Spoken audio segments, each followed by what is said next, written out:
নীলফামারীর ধাইজান নদী ৮ কোটি টাকা ব্যয়ে ২৮ কিলোমিটার দীর্ঘ নদীতে খনন করা হয় ২০২০ সালে।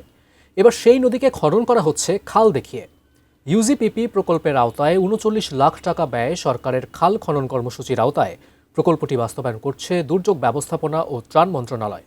যে কাজের মান নিয়েও আছে প্রশ্ন। সাদ্দাম আলীর ক্যামেরায় সহকর্মী মামুন রহমানের রিপোর্ট।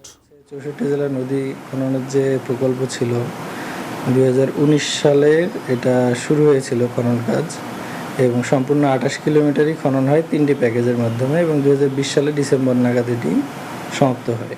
পানি উন্নয়ন বোর্ডের এই কর্মকর্তার বক্তব্যই প্রমাণ করে ধাইজান একটি নদী। ৬৪ জেলায় নদী খনন কর্মসূচির আওতায় মাত্র ৬ বছর আগে খনন করা হয়েছিল ২৮ কিলোমিটার দীর্ঘ এই নদীটি। ২০১৮-১৯ অর্থবছরে ৮ কোটি টাকা ব্যয়ে নদীটি পুনর্খনন করে পানি উন্নয়ন বোর্ড। এবার নদীটির মাত্র ১.৫ কিলোমিটার অংশ খাল হিসেবে খনন করছে দুর্যোগ ব্যবস্থাপনা ও ত্রাণ মন্ত্রণালয়। অতি দরিদ্রের জন্য কর্মসংস্থান প্রকল্পের আওতায় যার ব্যয় ধরা হয়েছে ৩৯ লাখ টাকা।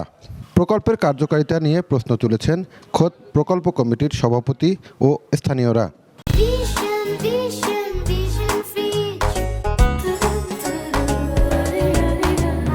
এই নদীটা মনে করেন যে ২-৩ বছর আগে খোঁড়া হয়েছিল, খোঁড়ার পর আবার পিছন দিয়ে খুঁড়তেছে। কিন্তু আমাদের এই খননটা যদি পুরোটাই ভালো হতো তাহলে আমাদের মনে হয় যে আবাদ এবং মাছের চাষ অন্য ক্ষেত্রে আমাদের খুব ভালো হতো।